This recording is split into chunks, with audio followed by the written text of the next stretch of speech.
আসসালামু আলাইকুম ভিউয়ার্স।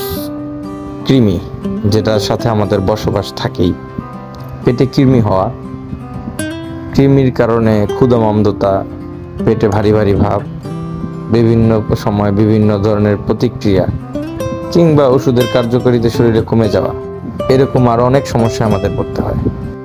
কৃমির মধ্যেও বিভিন্ন ধরনের কয়েকটা ধরন রয়েছে: ফিতা কৃমি, সুতা কৃমি, গুঁড়া কৃমি, অনেক ধরনের কৃমি।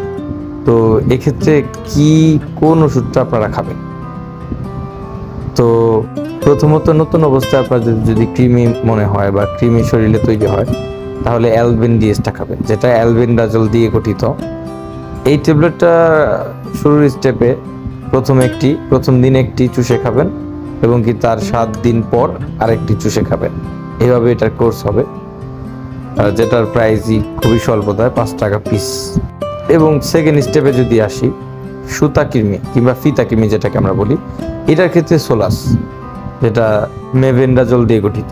তো এটার খাওয়ার উৎস হচ্ছে যে যাদের ফিতা কৃমি বা সুতা কৃমি তাদের জন্য।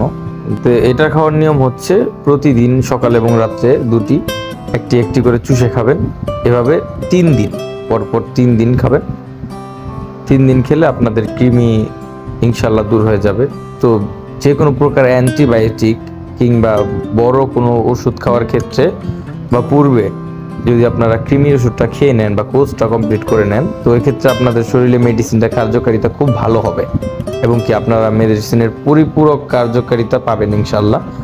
তো কৃমির ক্ষেত্রে খেয়াল করা উচিত, শরীরের খেয়াল নেবেন, যত্ন নেবেন। আল্লাহ হাফেজ।